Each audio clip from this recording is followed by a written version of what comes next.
الحمد لله وكفى وسلام على عباده الذين اصطفى أما بعد فأعوذ بالله من الشيطان الرجيم بسم الله الرحمن الرحيم تبارك الذي بيده الملك وهو على كل شيء قدير الذي خلق الموت والحياة ليبلوكم أيكم أحسن عملا وهو العزيز الغفور صدق الله مولانا العظيم درود إبراهيم পড়ি আমরা সবাই اللهم صل على محمد وعلى آل محمد كما صليت على إبراهيم وعلى آل إبراهيم إنك حميد مجيد اللهم بارك على محمد وعلى آل محمد كما باركت على إبراهيم وعلى آل إبراهيم إنك حميد مجيد আলহামদুলিল্লাহ। আমি আপনাদের সামনে কোরআনে কারীমের 29 নং পারার প্রথম সূরা সূরাতুল মুলকের শুরু থেকে তেলাওয়াত করেছি। আল্লাহ তাআলা এই কোরআনে কারীমের নূর দ্বারা আমাদের জিন্দেগিকে নূর ওয়ালা বানায়া দেন। আমিন। সূরাতুল মুলকের ফজিলত সম্পর্কে হযরত আবু হুরায়রা রাদিয়াল্লাহু তাআলা আনহু থেকে বর্ণিত রাসূলুল্লাহ সাল্লাল্লাহু আলাইহি ওয়াসাল্লাম ইরশাদ ফরমান, আমার দিলের তামান্না, আমার দিলের আশা যে প্রতিটি মুমিন মুসলমানের অন্তরে এই সূরাটা গ্রথিত থাকে, প্রত্যেকের অন্তরে যেন এই সূরাটা থাকে, সূরাতুল মুলক। আল্লাহ হযরত রাসূল করিম সাল্লাল্লাহু তাআলা আলাইহি ওয়াসাল্লাম ইরশাদ ফরমান, এই সূরার ফজিলত সম্পর্কে তাফসীর কুরতুবীতে রওয়ায়াত রয়েছে। তো কোরআনে কারীমের একটা সূরা যার মধ্যে আয়াত হলো 30টা।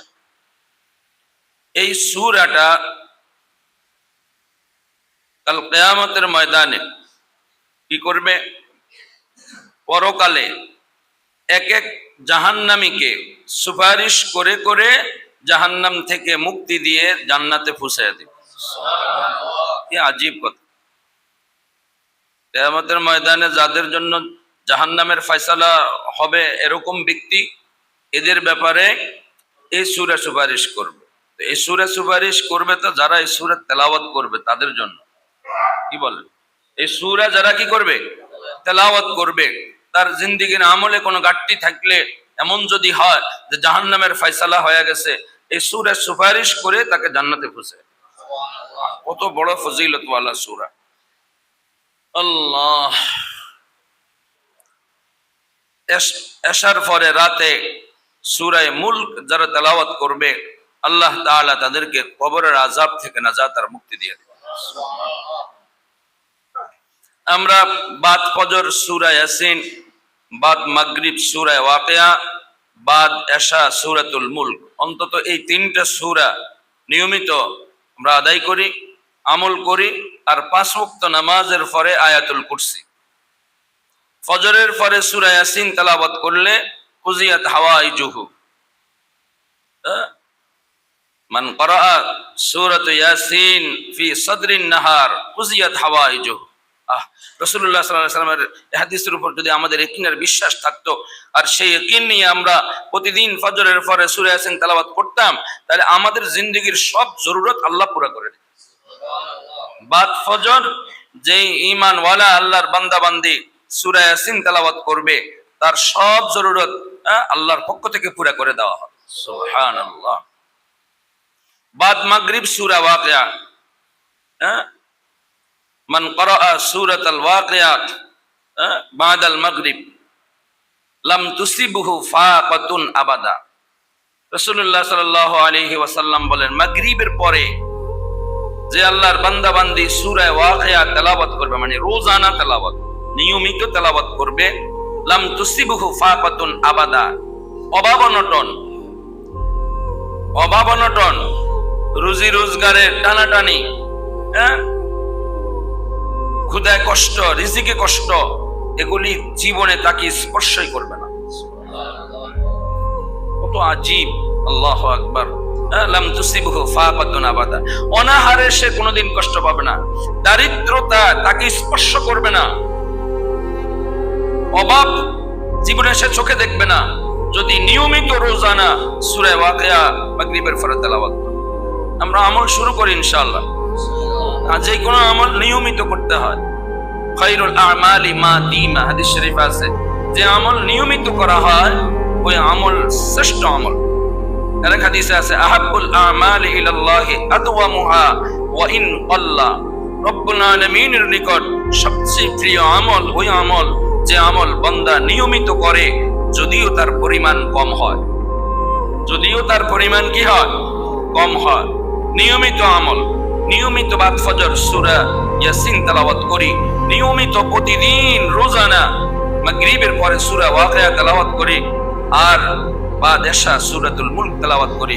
আমাদের এই মাদ্রাসা কওমিয়াগুলিতে এই নিজাম আছে আলহামদুলিল্লাহ। আল্লাহ উলামা তোলাবা সকলকে ইহতিমামের সাথে আমল করার তৌফিক দান করেন। সূরাতুল মুলক এটা বহুত ফজিলত ওয়ালা সূরা, বহুত দামি সূরা। এই সূরা নাজিয়া জাহান্নাম থেকে মুক্তি দিবে। সুবহানাল্লাহ। সূরা বহুত আযীম ও শান। আল্লাহ তাআলা সারা জীবন আমাদেরকে বাদশা সূরাতুল মুলক তেলাওয়াত করার তৌফিক দান করেন। এই সূরার শুরুতে আল্লাহ রাব্বুল আলামিন বলতেছেন, তাবারাকাল্লাযী বিয়াদিহিল মুলক ওয়া হুয়া আলা কুল্লি শাইইন কাদির। বরকতময় তিনি, আল্লাহু আকবার। তাবারাকাল্লাযী বিয়াদিহিল মুলক, বরকতময় সেই খোদা যার হাতে রাজত্ব। সুবহানাল্লাহ। তাবারাকা শব্দের অর্থ হলো বৃদ্ধি পাওয়া, আর আল্লাহ তাআলার শানে ব্যবহার হইলে তখন অর্থ হয় সুউচ্চ, মহান। তাবারক, আল্লাহ সুউচ্চ, আল্লাহ মহান, আল্লাহ সকলের ঊর্ধ্বে, আল্লাহর গুণাবলী শ্রেষ্ঠ। আল্লাহ তাআলার মর্যাদা, মহত্ব বর্ণনার মাধ্যমে সূরা শুরু। সুবহানাল্লাহ। তাবারাকাল্লাযী বিয়াদিহিল মুলক ওয়া হুয়া আলা কুল্লি শাইইন কাদির। আল্লাহ তাআলার মর্যাদা, আল্লাহ তাআলার শান এবং আল্লাহ তাআলার পুত্রতার ক্ষমতার কথা বলা হয়েছে। ওয়া হুয়া আলা কুল্লি শাই, প্রথমে বিয়াদিহিল মুলক, আসমান জমিনের রাজত্ব একমাত্র তার হাতে। সুবহানাল্লাহ। লাহু মুলকুস সামাওয়াতি ওয়াল আরদ।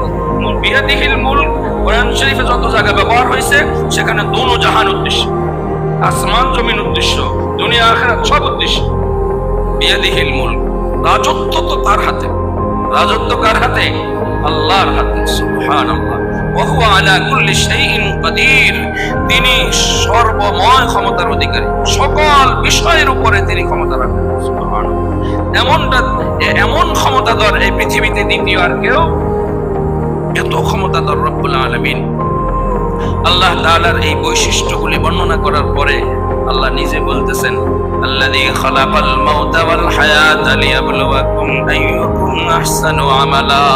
আমার মূল আলোচ্য বিষয় হলো আয়াতের এই অংশ, আল্লাযী খালাকাল মাউতা ওয়াল হায়াতা লিয়াবলুয়াকুম আইয়ুকুম আহসানু আমালা। আল্লাহ রাব্বুল আলামিন মহান, আল্লাহ রাব্বুল আলামিন মহাপ্রজ্ঞাময়, বড় কুদরতওয়ালা খোদা, বড় মহিয়ান খোদা। তিনি এই যে মানুষ সৃষ্টি করলেন, আমাদেরকে এই পৃথিবীতে পাঠাইছেন, জীবন দিছেন, আবার তিনি কি দিবেন? মৃত্যু দিবেন। হুয়া ইউহয়ি ওয়া ইউমীত, আল্লাহই জিন্দা জীবিত করেন, আবার আল্লাহই কি মৃত্যু দেন। আল্লাহই কি দেন? মৃত্যু দেন। আমাদেরকে কেন আল্লাহ তাআলা সৃষ্টি করলেন? এই পৃথিবীতে রব্বুল আলামিন আমাদেরকে কেন পাঠাইলেন? এই হায়াত নামক দৌলত দিলেন, আবার তিনি এটা নিয়ে যাবেন, আবার আমাদের মৃত্যু হয়ে যাবে। আল্লাহ তাআলা যে দুনিয়াতে আমাদেরকে পাঠাইছেন এমনিতেই, কি বলেন, এমনিতেই আল্লাহর মন চাইছে বাস পাঠামো, এতটুকু না। কোনো উদ্দেশ্য আছে? কোন উদ্দেশ্য কি? কোন হিকমত অবশ্যই। ফিলুল হাকিম লা ইয়াখলু আনিল হিকমা, হাকিম এর কোন কাজ হিকমত থেকে কিনা খালি না। আর রব্বুল আলামিন কোনো বিবেকমান মানুষ লক্ষ্যহীন কোনো কাজ করে না, উদ্দেশ্যহীন কোনো কাজ করে না। কোথাও রওনা হয়েছে, কোথায় যাবে লক্ষ্য স্থির করা ছাড়া কি কোনো মানুষ ঘর থেকে বের হয়? কথা বলে বের হয়? আগে মানুষ লক্ষ্য স্থির করে আমি কোথায় যাব, সেই হিসেবে বের হয়। কোন মানুষ কোনো কাজ করতে হলে তার পিছনে তার লক্ষ্য আর উদ্দেশ্য কি থাকে। তাহলে রব্বুল আলামিন পৃথিবীর শ্রেষ্ঠ প্রজ্ঞাময় সবচেয়ে বড় হাকিম, তিনি কোনো কাজ করবেন আর এর মধ্যে কোনো লক্ষ্য উদ্দেশ্য নাই, এটা হইতেই পারে না। এটা হইতেই কি আমাদেরকে এই হায়াত আর মৌত, হায়াত তিনি কেন দিলেন, আবার এর পরে মৌত দিবেন, এটা এই দুইটা জিনিস এর সৃষ্টিকর্তাকে রব্বুল আলামিন বলেন। হায়াত এবং মৌতের সৃষ্টিকর্তাকে রব্বুল আলামিন। এই রব্বুল আলামিন আমাদেরকে হায়াত এবং মৌত দিয়েছেন, তার একটা উদ্দেশ্য আছে, তার একটা লক্ষ্য আছে। সেই কথাটাই রব্বুল আলামিন আয়াতে কারিমাতে ব্যক্ত করেছেন, লিয়াবলুয়াকুম। লিয়াবলুয়াকুম উদ্দেশ্য হলো যে তিনি তোমাদেরকে পরীক্ষা করবেন। সেই মহান খোদা, পরাক্রমশালী খোদা, সর্বময় ক্ষমতার অধিকারী খোদা, আসমান জমিনের মালিক খোদা, তিনি আল্লাযী খালাকাল মাউতা ওয়াল হায়াত। মৌত এবং হায়াত, কার মৌত এবং হায়াত? কোরআন তো ইনসানের জন্য আসছে। কোরআন এই বিধান কার জন্য? মানুষের জন্য না। এই মানুষের মৌত এবং হায়াত কে আল্লাহ তাআলা সৃষ্টি করছেন লিয়াবলুয়াকুম, আমাদেরকে পরীক্ষা করার জন্য। আমাদেরকে কি করার জন্য? পরীক্ষা করার জন্য। সে পরীক্ষাটা কিসের পরীক্ষা? সেই পরীক্ষাটা কিসের পরীক্ষা? ক্ষমতার পরীক্ষা। দুনিয়াতে কে কত ক্ষমতা দেখাইতে পারো, দুনিয়াতে কে কত দাপট দেখাইতে পারো, দুনিয়াতে কে কি পরিমাণ সম্পদ উপার্জন করতে পারো, দুনিয়াতে কে কত বড় উঁচু বিল্ডিং বানাইতে পারো, এগুলির পরীক্ষা হবে। লিয়াবলুয়াকুম আইয়ুকুম আহসানু আমালা।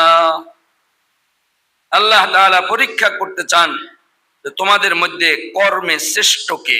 সুবহানাল্লাহ। লিয়াবলুয়াকুম আইয়ুকুম আহসানু আমালা, কার আমল কত সুন্দর, কার আমল কত সুন্দর, এটা পরীক্ষা করার জন্য রব্বুল আলামিন আমাদেরকে সৃষ্টি করেছে। এই বর্ণনার ক্ষেত্রে রব্বুল আলামিন হায়াতের আগে মৌতের কথা উল্লেখ করেছেন। আল্লাযী খালাকাল মাউতা ওয়াল হায়াতা। আমরা সকলেই জানি আমাদের জীবন আগে মৃত্যু পরে, জীবন আগে মৃত্যু পরে। তাহলে রব্বুল আলামিন স্বাভাবিক তরতিব এটার ব্যতিক্রম করে মৌতের কথা বললেন আগে, হায়াতের কথা বললেন পরে। এর কারণ কি? এখানেও রহস্য আছে, এখানেও আল্লাহ তাআলার উদ্দেশ্য আছে। মুফাসসিরিন আকরাম লিখেন রব্বুল আলামিন হায়াত আর মৌতের বর্ণনা করতে গিয়ে মৌতের কথা আগে উল্লেখ করে আমাদেরকে সতর্ক করতেছেন যে মৃত্যুর কথা যেন আমরা ভুলে না যাই। কারণ আল্লাহ তো জানেন দুনিয়াতে আসার পরে দুনিয়ার এই চাকচিক্যর পিছনে পড়ে, দুনিয়ার লোভের পিছনে পড়ে, দুনিয়ার এই চাকচক্যময় অবস্থা দেখে, এই দুনিয়ার ব্যস্ততার মধ্যে লিপ্ত হয়ে আমাদের অনেকেরই মৃত্যুর কথা স্মরণ থাকবে না। যেটা আলহাকুমুত তাকাসুর, সূরা তাকাসুরের মধ্যে রব্বুল আলামিন বর্ণনা করেছেন, আলহাকুমুত তাকাসুর হাত্তা যুরতুমুল মাকাবির। ধন সম্পদের আধিক্যতার ব্যস্ততা তোমাদেরকে এতটা ব্যতিব্যস্ত করে রাখবে, হাত্তা যুরতুমুল মাকাবির, আখিরাতের ফিকির করার সুযোগই আসবে না, বাস মউত আসবে আর কবরস্থানে চলে যাবে। এজন্য আমরা যাতে দুনিয়াতে আসার পরে দুনিয়ার চাকচিক্য, দুনিয়ার মোহে না পড়ে, দুনিয়ার এই লোভনীয় বস্তুর লোভে না পড়ে, দুনিয়ার আকর্ষণে আকর্ষিত হয়ে আমরা যেন মউতের কথা ভুলে না যাই। হাদিস শরীফ আছে, রাসূলুল্লাহ সাল্লাল্লাহু আলাইহি ওয়াসাল্লাম ইরশাদ ফরমান, আদ-দুনিয়া হুলওয়াতুন খাজিরা ফাত্তাকুদ দুনিয়া ওয়াত্তাকুন নিসা। দুনিয়া সুমিষ্ট, দুনিয়া উপভোগ করতে মিঠা লাগে, মিষ্টি লাগে, দুনিয়া উপার্জন করতে ভালো লাগে, খুশি লাগে। কি বলেন? টাকা পয়সা, ধন দৌলত এগুলি লেনদেন করতে ভালো লাগে না? লাগে না? হুলওয়াতুন খাজিরা, সবুজ শ্যামল দৃষ্টিনন্দন। দুনিয়ার যে কোনো উন্নত যে কোনো কিছু দেখতে ভালো লাগে। উন্নত দামি গাড়ি দেখতে, দামি বাড়ি দেখতে ভালো লাগে কি লাগে না? দুনিয়া এটা সুমিষ্ট এবং মানুষের দৃষ্টি নন্দনকারী, দৃষ্টি আকর্ষণকারী, মানুষের দৃষ্টিকে সেদিকে আকর্ষিত করে, আবার এটা উপভোগ করতে মজা লাগে। এজন্য মানুষ এই দুনিয়ার লোভে পড়ে যায়, লোভে পড়ে যায়, দুনিয়ার লোভে পড়ে, দুনিয়ার মোহে পড়ে আখিরাতের কথা ভুলে যায়, পরকালের কথা ভুলে যায়। জন্য আল্লাহ রাসূল বলছেন ফাত্তাকুদ দুনিয়া ওয়াত্তাকুন নিসা, দুনিয়াকে ভয় করো আর নারীদেরকে ভয় করো। দুনিয়াকে ভয় করো আর নারীদেরকে কি করো? ভয় করো। নারীদের জালে আবদ্ধ হওয়া থেকে নিজেকে দূরে রাখো। আল্লাহ রাব্বুল আলামিন আমাদেরকে সতর্ক করার জন্য আমাদের মৃত্যু যে আসবে সেই বিষয়টাকে স্মরণ রাখার জন্য মৌতের কথা আগে বলেছে। হাকিমুল উম্মত মুজাদ্দিদুল মিল্লাত হযরত মাওলানা আশরাফ আলী থানভী রাহমাতুল্লাহি আলাইহির মতো মানুষ ওনার হুজরার সামনে দুইটা কবিতা বড় অক্ষরে বাদাই করে লাগায় রাখছেন। जो बशर आता है दुनिया में ये कहती है कज़ा, मैं भी पीछे चली आती हो जरा ध्यान रहे, रह के दुनिया में बशर को नहीं ज़ेबा गफलत, मौत की ध्यान भी लाजिम है कि हर आन रहे। এই কবিতা উনি লাগায় রাখছেন কেন? যতবার উনি রুমে আসবেন ততবার ওটা নজরে পড়বে, মৃত্যুর কথা যেন স্মরণ হয়। কিতাবের মধ্যে আছে হযরত ওমর ফারুক রাদিয়াল্লাহু তাআলা আনহু মুস্তাকিল একজন লোক, ওনার এই দায়িত্ব দিয়ে রাখছেন যে উনি কিছুক্ষণ পর পর মৌতের কথা ওনাকে স্মরণ করাইয়া দিবে, ওনাকে মৌতের কথা কি করবে? স্মরণ করাইয়া দিবে। जो बशर आता है दुनिया में ये कहती है कज़ा, যে ব্যক্তি এই পৃথিবীতে আসে একবার জীবন গ্রহণ করে, ইয়ে কাহতি হ্যাঁ কাজা, কাজা অর্থ মৌত, মৌত তাকে বলতে থাকে। এই মৌতটাই আমাদেরকে কি করতেছে? বলতেছে আমাদের খবর নেই। मैं भी पीछे चली आती हो जरा ध्यान रहे, আমিও কিন্তু তোমার পিছনে পিছনে আসি, তোমার সাথে আসি, তোমার সাথে তোমার পিছনে কিন্তু আসি। যারা ধ্যান রাখে, একটু খেয়াল রাখিও, একটু খেয়াল রাখি। দ্বিতীয় কবিতা হলো রাহকে দুনিয়া মে বশর কো নেহি ज़ेबा गफलत, রাহকে দুনিয়া মে বশর কো নেহি ज़ेबा गफलत, मौत की ध्यान भी लाजिम है कि हर आन रहे। যে এই পৃথিবীতে থাকা অবস্থায়, দুনিয়াতে থাকা অবস্থায় মানুষের গাফলত উদাসীনতার সাথে থাকা উচিত না, মৃত্যু থেকে গাফেল থাকা কিনা উচিত না। मौत की ध्यान भी लाजिम है कि हर आन रहे, মৃত্যুর স্মরণ, মৃত্যুর ইয়াদ এটাও অপরিহার্য, এটা যেন সবসময় অন্তরে থাকে, সবসময় যেন অন্তরে থাকে। রাসূলুল্লাহ সাল্লাল্লাহু আলাইহি ওয়াসাল্লাম ইরশাদ ফরমান আকসিরু যিকর হাযিমিল লাজ্জাত আল মাউত, আল্লাহর হাবিব বলেন তোমরা এই মৃত্যুকে বেশি বেশি স্মরণ, মৃত্যুকে বেশি বেশি কি করো? স্মরণ করো। কারণ এই মৃত্যু হাযিমিল লাজ্জাত, দুনিয়ার যত স্বাদ সাধন আছে, দুনিয়ার যত আমোদ ফুর্তি আছে, সব কিছুকে মুহূর্তের মধ্যে কি করে? নিঃশেষ করে দেয়, মিটিয়ে দেয়। আপনি অনেক বেশি আনন্দ উপভোগ করতেছেন, কোন আনন্দময় পরিবেশে আছেন, উৎসবে আছেন, ঠিক ওই মুহূর্তে যদি আপনার বাবা বা মা বা সন্তান বা স্ত্রী কোন আপনজনের মৃত্যুর খবর আসে, তখন কি হবে বলেন? সে আনন্দর সেই অবস্থা থাকবে? হ্যাঁ, হাযিমিল লাজ্জাত, মানুষের যত খাহেসাত আছে, মানুষের যত স্বাদ ও সাধন আছে দুনিয়াতে, আনন্দ উপভোগের মুহূর্ত আছে, সব কিছুকে এক মুহূর্তের মধ্যে বিনাশ করে দেয় কোন প্রিয়জনের মৃত্যুর খবর, কোন প্রিয়জনের মৃত্যুর খবর।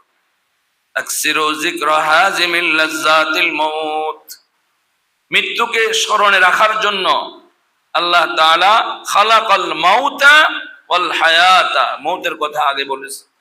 আল্লাহ তাআলা আমাদেরকে বেশি বেশি মৃত্যুর কথা ইয়াদ করার, স্মরণ করার তৌফিক দান করেন।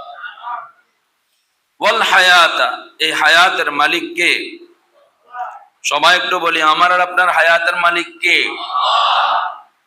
যিনি মালিক তিনি বলতেছেন বান্দা তোকে এই দুনিয়ার হায়াতটা দিয়েছি, আমি একটু তোকে পরীক্ষা করতে চাই, আমি একটু তোকে কি করতে চাই? পরীক্ষা করতে চাই। এই সারাটা পৃথিবী হলো দারুল ইমতিহান, এটা পরীক্ষার হল। সারাটা দুনিয়া পরীক্ষার হল। ফলাফল প্রকাশ হবে কিয়ামতের ময়দানে। প্রতিটি মানুষের পরীক্ষা যেই মুহূর্ত থেকে সে প্রাপ্তবয়স্ক হবে, বালেগ হবে, তখন থেকে নিয়ে হায়াতের শেষ নিঃশ্বাস পর্যন্ত তার পরীক্ষা চলমান। তার পরীক্ষা কি চলমান, তার পরীক্ষা চলতেছে, পরীক্ষা চলতেছে। যেই রূপ আমল করতেছে ওটা খাতার মধ্যে রেকর্ড হয়নি, না হয় না? দুনিয়ার পরীক্ষায় নিজে লিখতে হয়, আর আল্লাহর পরীক্ষা হলো বান্দা আমল করবে, লিখবে ফেরেশতারা। বান্দা আমল করবে, লিখবে কারা? আমার আর আপনার পরীক্ষার উত্তরপত্র লেখা হইতেছে না, খালি লেখা হইতেছে না। আমলগুলি ডান পাশের ফেরেশতা লিখতেছেন, বদ আমলগুলি বাম পাশের ফেরেশতা লিখতেছেন। আমার জীবনের শুদ্ধ উত্তরগুলি ডান পাশের ফেরেশতা লিখতেছেন, আমার হায়াতের বিশুদ্ধ উত্তরগুলি বাম পাশের ফেরেশতা লিখতেছেন। কিয়ামতের ময়দানে এটা প্রকাশ হবে। এখানে কাউকে বাধা দেওয়া হবে না। দুনিয়ার পরীক্ষার হলে সঠিক উত্তর লেখারও অধিকার আছে, ভুল উত্তর লেখারও কি আছে? অধিকার আছে। এই জন্যই তো এটা পরীক্ষা। কেউ সঠিক উত্তর লেখে আর কে ভুল উত্তর লেখে সেটা বিবেচনা করে পরীক্ষক নম্বর দিবেন। দুনিয়ার পরীক্ষা চলাকালীন পরীক্ষার হলে কোনো ম্যাজিস্ট্রেট আসলে কোন পরীক্ষার্থীর খাতা চেক করা যে সেই উত্তরটা সঠিক লিখতেছে না বেসঠিক লিখতেছে, এটা যাচাই করার কোনো অধিকার নাই। কোন শিক্ষার্থী যদি পরীক্ষার হলে ভুল উত্তর লেখে তাকে পরীক্ষার হল থেকে বের করে দেওয়ারও কোনো সুযোগ নাই। এখানে স্বাধীনতা আছে, সুযোগ আছে। তুমি সঠিক উত্তর লিখলেও লিখতে পারো, ভুলটা লিখলেও লিখতে পারো। এটার জন্য পরীক্ষার হলে কোনো শাস্তি দেওয়া হবে না, এখানে কোনো যাচাই বাছাই করা হবে না, এখানে কোনো বিচার হবে না। পরীক্ষার খাতা যখন পরীক্ষক দেখবেন, দেখার পরে সঠিক উত্তর হইলে নম্বর দিবেন, আর ভুল উত্তর হইলে সে নাম্বার পাবে না। ফলাফল যেদিন প্রকাশ হবে, হয় কি পুরস্কার আর না হয় তিরস্কার। ফলাফল যখন প্রকাশ হবে, যারা পাস করে, ভালো ফলাফল অর্জন করে, তারা ফলাফল প্রকাশ হওয়ার সাথে সাথে আত্মীয় স্বজন আপনজনদের কাছে ফোন করতে শুরু করে, মুরব্বীদের কাছে গিয়ে দেখা করা আরম্ভ করে। আর যখন ফেল করছে জানছে, তখন সোরা হলাই যায়। কথা কন না? সোরা হলাই যায়, হলানি না? হলাই না? আরে ফেল করে আত্মহত্যা করছে, এরকম ঘটনাও তো এই বছর কয়েকটা করছে। ফেল করার কারণে আত্মহত্যা করছে, তাইলে ফেল করার কারণে সে নিজে কতটা লজ্জিত হয়েছে। দুনিয়াতে দেখেন, পরীক্ষার ফলাফল প্রকাশ হইলে যারা পাস করছে তারা খুশি হয়, আর যারা ফেল করছে তারা লুকাইয়া যায়, ফলাইয়া যায়। কাউকে চেহারা দেখাইবার মতো সেই সাহস, হিম্মত আর মনোবল কি থাকে না। সে নিজেই লজ্জিত আর অনুতপ্ত হতে থাকে। কিয়ামতের ময়দানে একই অবস্থা হবে। যখন ফলাফল প্রকাশ হবে, আমল নামা পেশ করা হবে, যারা আল্লাহর পরীক্ষায় পাশ করবে, নেক আমলওয়ালা জিন্দেগি বানাবে, তারা পরীক্ষায় পাশ করবে, তাদের জন্য পুরস্কার জান্নাত। সুবহানাল্লাহ, সুবহানাল্লাহ। আর যারা ফেল করবে, যাদের বদির পাল্লা নেকির পাল্লার তুলনায় কি হবে? ভারী হবে। তাদের তিরস্কার, তাদের জন্য জাহান্নাম। তাদের জন্য কি? জাহান্নাম। রব্বুল আলামিন বলেন, আমি তোমাদের পরীক্ষা করার জন্য এই হায়াতের দৌলত দান করেছি। আমি দেখতে চাই তোমাদের কার আমল কত সুন্দর। আমল সুন্দর দেখতে চান, লিয়াবলুয়াকুম আইয়ুকুম আহসানু আমালা। রব্বুল আলামিন এখানে বলেন না লিয়াবলুয়াকুম আইয়ুকুম আকসারু আমালা। আমার বান্দাদের মধ্যে কোন বান্দার আমল পরিমাণে কত বেশি, আমি এটা দেখতে চাই না। রব্বুল আলামিনের দরবারে আধিক্যের কোনো মূল্যায়ন নাই। আল্লাহ তাবারক ওয়া তাআলার দরবারে কামিয়াতের কোনো মূল্যায়ন নাই। মূল্যায়ন হলো কাইফিয়তের মূল্যায়ন। আমল অল্প হোক, যদি সুন্দর হয়, এই আমল অনেক ওজনীয় আর ভারী হবে মিজানের পাল্লায়। যে আমল অসুন্দর, অনেক বেশি পরিমাণ। দেখা যাবে যে কারো হাজার হাজার রাকাত নফল, হাজার হাজার তাসবিহ, অনেক বেশি নেক আমল। আবার কোন মানুষের আমল পরিমাণে কম, কিন্তু সুন্দর সুন্নত মোতাবেক এই আমলের ওজন অনেক বেশি হবে। আমলের গণনা হবে না, ওজন হবে। বলেন আমলের কি হবে না? গণনা হবে না, কি হবে? ওজন হবে। ওয়ানাযাউল মাওয়াজিনাল কিসতা লিয়াউমিল কিয়ামা। রব্বুল আলামিন বলেন যে কিয়ামতের ময়দানে আমি মিজানের ওজনের পাল্লা কায়েম করব, ইনসাফের পাল্লা কি করব? কায়েম করব, স্থাপন করব। ইনসাফের পাল্লা স্থাপন করা হবে। পাল্লা কয়টা হবে, কি হবে, এগুলি নিয়ে অনেক আলোচনা আছে মুহাদ্দিসিন একরামের। সব মানুষের আমল কি এক পাল্লা ওজন করা হবে, নাকি প্রত্যেকের ভিন্ন ভিন্ন পাল্লা থাকবে? অনেক তাফসিলাত আছে। বাকি আমল নামা ওজন হবে। কি হবে? ওজন হবে, গণনা হবে না। কি হবে না? গণনা হবে না। কারো 1 কোটি আমল, কারো 100টা আমল। দেখা যাবে যে 100টা আমলওয়ালার পাল্লাটা ভারী হবে, 1 কোটি আমলওয়ালার পাল্লাটা হালকা হবে। কারণ সেই আমলটা যদি সুন্দর না হয়, সেই আমলটা যদি সুন্নত মোতাবেক না হয়, সেই আমলটা যদি আল্লাহ তাআলার দরবারে গৃহীত না হয়, তাহলে এটার মূল্য হবে না, এটার ওজন হবে না, এটা হালকা থাকবে। আর যে আমলের মধ্যে সুন্নতে রাসূল থাকবে, যে আমল ইখলাসের সাথে হবে, অল্প হইলেও সে আমল হবে অনেক ভারী। আল্লাহ তাআলা দেখতে চান যে আমাদের মধ্যে কর্মে কে শ্রেষ্ঠ, কার আমল কত সুন্দর। আমার প্রিয় মুর্শিদ হযরত ওয়ালাদ আহমদ বারাকাতুহুম বলেন, লিয়াবলুয়াকুম আইয়ুকুম আহসানু আমালা। এই আয়াতের ব্যাখ্যা হলো আল্লাহ তাআলা দেখতে চান যে আমার আর আপনার কার আমলটা কত বেশি সুন্দর, আমার আর আপনার কার জিন্দেগিটা কত বেশি সুন্দর, আমার আর আপনার মধ্যে কার ওযুটা কত বেশি সুন্দর, আমার আর আপনার কার পাক পবিত্রতা কত বেশি সুন্দর, আমার আর আপনার কার নামাজটা কত সুন্দর, আমার আর আপনার কার রোজা রাখাটা কত সুন্দর, আমার আর আপনার কার হজের আমলটা কত সুন্দর, আমার আর আপনার কার তেলাওয়াত কত সুন্দর, আমার আর আপনার কার জিকিরটা কত সুন্দর, আমার আর আপনার কার আখলাকটা কত সুন্দর, আমার আর আপনার মধ্যে কার কথাবার্তা কত সুন্দর, আমার আর আপনার মধ্যে কার চাল চলন কত সুন্দর, আমার আর আপনার মধ্যে মানুষের সাথে আচার ব্যবহার কার কত সুন্দর। আল্লাহ এটা দেখতে চান। সুবহানাল্লাহ। আমার আর আপনার পুরো জিন্দেগি, আমার আর আপনার পুরো জিন্দেগি, সব জিন্দেগির সকল আমলগুলি আমার কত সুন্দর, এটা আল্লাহ দেখতে চান। এটা আল্লাহ কি দেখতে চান। সুতরাং পুরা জীবনটাকে সুন্দর করতে হবে, পুরা জীবনটাকে কি করতে হবে? সুন্দর করতে হবে। জীবনের সকল আমলগুলিকে সুন্দর করতে হবে, সকল আমলগুলিকে সুন্দর করতে হবে। লিয়াবলুয়াকুম আইয়ুকুম আহসানু আমালা। আমার সব আমল সুন্দর হইতে হবে, সব আমল কি হইতে হবে? সুন্দর হইতে হবে। আমার ইবাদত বন্দেগী সুন্দর হইতে হবে, আমার মুআমালা সুন্দর হইতে হবে, আমার মুআশারা সুন্দর হইতে হবে, আমার সামাজিকতা সবকিছু সুন্দর হইতে হবে। আমার আমল অনেক সুন্দর, আচার ব্যবহার খুব খারাপ হবে না। সবকিছুকে, পুরো জীবনটাকে সুন্দর বানাইতে হবে, জীবনের সকল আমলকে সুন্দর বানাইতে হবে, জীবনের প্রতিটি স্তরকে সুন্দর বানাইতে হবে। কারণ ইসলাম তো হলো পূর্ণাঙ্গ জীবন ব্যবস্থার নাম, কমপ্লিট জীবন ব্যবস্থার নাম। ইসলাম শুধু নামাজ রোজা হজ যাকাতের নাম নয়, ইসলাম শুধু মসজিদ মাদ্রাসার সাথে সম্পৃক্ত না, ইসলাম একটা কমপ্লিট জীবন ব্যবস্থার নাম। ইন্নাদ-দীনা ইনদাল্লাহিল ইসলাম, আল-ইয়াওমা আকমালতু লাকুম দীনাকুম ওয়া আতমামতু আলাইকুম নি'মাতি। ইসলাম মুকাম্মাল একটা ধর্ম। মুফাসসিরিন একরাম আয়াতের ব্যাখ্যা লিখছেন যে আল্লাহ তাআলা এমন এক দ্বীন আমাদেরকে দিয়েছেন, এই ইসলামের মধ্যে ভিন্ন জাতির কোনো আমলের আমদানি করার কোনো সুযোগ নাই। যে আমাদের ইসলামে এই জিনিসটা না, এটা বিজাতিদের থেকে আমদানি করতে হবে, এমন সুযোগ ইসলামে কি না। ইসলাম মুকাম্মাল জীবন ব্যবস্থার নাম, কমপ্লিট জীবন ব্যবস্থার নাম। আমরা তো অনেকেই মনে করে বসে আছি যে ধর্মকর্ম তো চলবে শুধু নামাজ রোজার সাথে, মসজিদ মাদ্রাসার সাথে না।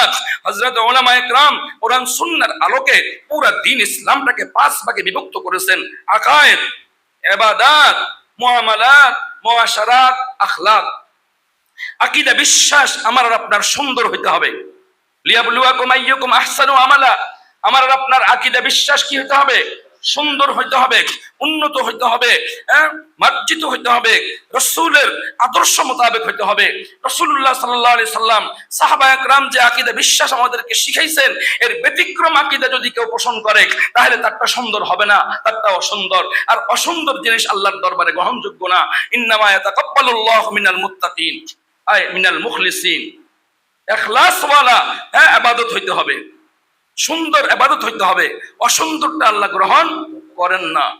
আকায়েদ, ইবাদত, আমার আপনার ইবাদত, ইবাদত বলতে যত আমল আছে, ইবাদত বলতে যত কর্ম আছে, এগুলিকে সুন্দর করতে হবে, এগুলিকে রাসূলের সুন্নাত মোতাবেক বানাইতে হবে। তাহলে লিয়াবলুয়াকুম আইয়ুকুম আহসানু আমালা, আমার আমল সুন্দর হবে, আল্লাহ খুশি হবে। মুআমালাত, লেনদেন, আমরা মনে করি যে ওই ইবাদতগুলির সাথে শরীয়তের সম্পর্ক, লেনদেনের ব্যাপারে আমার যা মন চায় তা করব। কি কোন লেনদেন কোনটা জায়েজ কোনটা না জায়েজ, কোনটা বৈধ কোনটা অবৈধ, এগুলি কি আমরা কোনো সময় বিচার করি? আলেম ওলামাদের কাছে যায়, এগুলির ফতোয়া নিই। কি বলেন, সুদ ঘুষের লেনদেন যে অহরহ চলছে সারা বিশ্বব্যাপী, এই ব্যাপারে তো আমাদের কোনো অনুভূতি নেই, কোনো এহসাস নেই, কোনো খবরই নেই। এই ব্যাপারে কি দিন শরীয়ত নাই? মুআমালাত এটাও দ্বীনের একটা অংশ। সুতরাং আমার মুআমালা, আমার লেনদেন, আমার কাজকারবার, এটা সুন্নাত মোতাবেক, শরীয়ত মোতাবেক হইতে হবে, সুন্দর হইতে হবে। মুআমালাত, মুআশারাত, আমাদের পারিবারিক জিন্দেগি, সামাজিক জিন্দেগি, পরিবারে আমরা কিভাবে থাকবো, সমাজে কিভাবে থাকবো, একজন আরেকজনের সাথে কিভাবে আচরণ করব, অনেক মানুষ একসাথে থাকলে তাদের সাথে, সাথীদের সাথে আচরণ কি করতে হবে, এই ব্যাপারেও শরীয়তের শিক্ষা রয়েছে, এটাও দ্বীনের একটা অংশ। আমার মুআশারাতও সুন্দর হইতে হবে, আমার জীবন আচারও কি হইতে হবে, সুন্দর হইতে হবে, শরীয়ত সম্মত হইতে হবে, সুন্নাত মোতাবেক হইতে হবে। আখলাক, আমার স্বভাব চরিত্র, সেটাও শরীয়ত সম্মত হইতে হবে। আমার আখলাকও নবীওয়ালা আখলাক হইতে হবে। লিয়াবলুয়াকুম আইয়ুকুম আহসানু আমালা, রব্বুল আলামিন আমাদেরকে সৃষ্টি করেছেন, এই হায়াতের মতো দৌলত দিয়েছেন আমাদের পরীক্ষা নেওয়ার জন্য, যে আল্লাহর বান্দা বান্দীদের মধ্যে কার আমল কত সুন্দর, কার আমল কত সুন্দর, কার জিন্দেগি কত সুন্দর। এটার ব্যাখ্যা আল্লামা মাহমুদ আলুসি বাগদাদি রাহমাতুল্লাহ আলাইহি তাফসীর রূহুল মাআনিতে বর্ণনা করেছেন। লিয়াবলুয়াকুম আইয়ুকুম আতাম্মু আকলান ওয়া ফাহমা, এক ব্যাখ্যা। আরেকটা হলো লিয়াবলুয়াকুম আইয়ুকুম আসরাউ ইলা তাআতিল্লাহ, তৃতীয় ব্যাখ্যা লিয়াবলুয়াকুম আইয়ুকুম আ'ওয়ারু আন মাহারিমিল্লাহ। এই তিনটার উপরে আলোচনা করার উদ্দেশ্য ছিল, কিন্তু আগের আলোচনায় সময় শেষ, শুধু তরজমাটা করি। লিয়াবলুয়াকুম আইয়ুকুম আতাম্মু আকলান ওয়া ফাহমা, লিয়াবলুয়াকুম আইয়ুকুম আহসানু আমালার ব্যাখ্যা, আল্লাহ তাআলা পরীক্ষা করতে চান যে তোমাদের মধ্যে কার বিবেক বুদ্ধি সঠিক, সুস্থ, স্বয়ং সম্পূর্ণ, নাকি তুমি বিবেক হারা হয়ে গেছো, না বিবেক বুদ্ধি ঠিক আছে, এটা পরীক্ষা করতে চান, এটা পরীক্ষা করতে চান। আমার দুনিয়াতে আসার পরে দুনিয়ার চাকচিক্যের পিছনে পড়ে, দুনিয়ার লোভের পিছনে পড়ে, হারাম দুনিয়ার পিছনে ছুটে আমার কি আখিরাতের কথা স্মরণ আছে না ভুলে গেছি, এটা পরীক্ষা করতে চান। যদি আমি আমার আসল বাড়ির কথা ভুলে যাই, আমার পরকালের কথা ভুলে যাই, তাহলে এটা প্রমাণ হবে যে আমি বুদ্ধিমান না। সুতরাং আমরা নিজেকে বুদ্ধিমান না নির্বুদ্ধি, বুদ্ধির পরিচয় দিচ্ছি, সেটা আমার কর্মের দ্বারা কি হবে, প্রমাণিত হবে। 2 নম্বর, লিয়াবলুয়াকুম আইয়ুকুম আসরাউ ইলা তাআতিল্লাহ, রব্বুল আলামিন এই পৃথিবীর মানুষদের থেকে, আল্লাহর বান্দা বান্দীদের থেকে এই পরীক্ষা নিতে চান। তিনি দেখতে চান যে আমার কোন বান্দা নেক আমলের প্রতি কত বেশি অগ্রসর। সুবহানাল্লাহ, কোন বান্দা নেক আমলের প্রতি, আল্লাহর আনুগত্যের প্রতি, ইবাদত বন্দেগীর প্রতি, নেক কাজের প্রতি কত বেশি অগ্রসর। আসরা, কে কাছে বেশি অগ্রসর, কে অগ্রগামী, আমি এটা দেখতে চাই। কে পিছনে, আল্লাহ এটা দেখতে চান না। তাহলে আমরা কি পিছে থাকবো না আগে বাড়বো ইনশাআল্লাহ? সবাই বলেন, পিছে নেক কাজে, যে কোনো নেক কাজে পিছে থাকবো না আগে বাড়বো? আল্লাহ চাইতেছেন লিয়াবলুয়াকুম আইয়ুকুম আসরাউ ইলা তাআতিল্লাহ, আল্লাহ তাআলার ইতাআত, আল্লাহ তাআলার বন্দেগীর ক্ষেত্রে, নেক কাজে আল্লাহর বান্দাদের কে কত বেশি অগ্রগামী, কে কত বেশি কি এটা দেখতে চান। ধন সম্পদে কে কত বেশি অগ্রগামী, এটার আল্লাহর দরবারে এটার কোনো মূল্য নাই। ক্ষমতায় কে বেশি অগ্রগামী, এটার কোনো মূল্য নাই। শক্তির দিক থেকে কে কত বেশি অগ্রগামী, এটার আল্লাহর দরবারে কোনো মূল্য নাই। আল্লাহর দরবারে মূল্য হলো নেক কাজে যেই মানুষটা বেশি অগ্রগামী, সেই মানুষ আল্লাহর কত বেশি পছন্দের মানুষ। তৃতীয় ব্যাখ্যা হলো লিয়াবলুয়াকুম আইয়ুকুম আ'ওয়ারু আন মাহারিমিল্লাহ, এটা অত্যন্ত গুরুত্বপূর্ণ অংশ এই ব্যাখ্যার। লিয়াবলুয়াকুম আইয়ুকুম আ'ওয়ারু আন মাহারিমিল্লাহ, আল্লাহ দেখতে চান যে আল্লাহর কোন বান্দা হারাম থেকে কত বেশি দূরে থাকে। সুবহানাল্লাহ, হারাম কাজ থেকে কত বেশি দূরে থাকে। ইত্তাকিল মাহারিম। এখন রাসূলুল্লাহ সাল্লাল্লাহু, হে আবু হুরায়রা তুমি হারাম থেকে বেঁচে থাকো, তাহলে তুমি মানব জাতির মধ্যে শ্রেষ্ঠতম ইবাদতকারী। সুবহানাল্লাহ। এই হাদিসের ব্যাখ্যা আল্লামা মাহমুদ আলুসি বাগদাদি রাহমাতুল্লাহ আলাইহি বর্ণনা করেছেন যে লিয়াবলুয়াকুম আইয়ুকুম আওয়ারু আন মাহারিমিল্লাহ। আল্লাহ তাআলা যেই কাজগুলিকে হারাম করেছেন, শরীয়ত যেগুলিকে হারাম করেছে, এই হারাম কাজ থেকে কোন বান্দা কত বেশি দূরে থাকে এটা আল্লাহ দেখতে চান। আল্লাহ দেখতে চান কোন মানুষ সুদ থেকে কত বেশি দূরে থাকে। আল্লাহ দেখতে চান কোন মানুষ জুলুম থেকে কত বেশি দূরে থাকে। আল্লাহ দেখতে চান কোন মানুষ কোন খারাপি থেকে কত বেশি দূরে থাকে। আল্লাহ দেখতে চান কোন মানুষ মিথ্যা কথা থেকে কত বেশি দূরে থাকে। আল্লাহ দেখতে চান তার বান্দাদের মধ্যে কোন বান্দা গীবত শিকায়ত থেকে কত বেশি দূরে থাকে। আল্লাহ দেখতে চান তার বান্দাদের মধ্যে কোন বান্দা চুরি ডাকাতি সন্ত্রাসী থেকে দূরে থাকে, কত বেশি দূরে থাকে। এইভাবে শরীয়তে নিষিদ্ধ যত কাজ আছে আল্লাহ দেখতে চান আল্লাহর কোন বান্দা জিনা ব্যভিচার থেকে কত বেশি দূরে থাকে। লিয়াবলুয়াকুম আইয়ুকুম আওয়ারু আন মাহারিমিল্লাহ। হারাম থেকে যে বান্দা যত বেশি দূরে থাকবে, আল্লাহর কাছে ওই মানুষ তত বেশি প্রিয় হবে। সুবহানাল্লাহ। এজন্য আমরা গুনাহ থেকে বাঁচি, সকল প্রকার গুনাহ থেকে বাঁচি, সকল প্রকার শরীয়ত বিরোধী কাজ থেকে বাঁচি, সকল প্রকার অন্যায় কাজ থেকে বাঁচি। ফরজ ওয়াজিব আদায় করার পরে, ফরজ ওয়াজিব আদায় করার পরে নেক আমল যতটুকু করা যায় বান্দা করবে, নফলের দ্বারা মর্যাদা বৃদ্ধি হবে। নফল যদি না পড়ে তার মর্যাদা বাড়বে না, শাস্তিও পাবে না। কি বলেন? কিন্তু হাকিমুল উম্মত বলেন ফরজ ওয়াজিবের পরে সবচেয়ে বেশি গুরুত্বপূর্ণ বিষয় হলো গুনাহ বর্জন করা। এই কথাটা সবাই খেয়াল রাখবেন। আল্লামা ডাক্তার আব্দুল হাই সাহেব হাকিমুল উম্মতের খলিফা, উনি ওনার কিতাবে নকল করছেন হাকিমুল উম্মতের এই মালফুজ। ফরজ ওয়াজিবের পরে সবচেয়ে বেশি গুরুত্ব হলো গুনাহ থেকে বাঁচা। সবাই একবার বলি, ফরজ ওয়াজিবের পরে সবচেয়ে বেশি গুরুত্বপূর্ণ কাজ কি ঈমানওয়ালার জন্য? গুনাহ থেকে বাঁচা। ফরজ ওয়াজিব আমল আদায় করার পরে সবচেয়ে বেশি গুরুত্বপূর্ণ বিষয় হলো গুনাহ থেকে বাঁচা। গুনাহ থেকে বাঁচা। আল্লাহ তাআলা আমাকে আপনাদেরকে সারা পৃথিবীর মুসলমান ঈমানওয়ালা আল্লাহর বান্দা বান্দীদের গুনাহ মুক্ত জিন্দেগি দান করুন। আমিন ওয়া আখিরু দাওয়ানা আনিল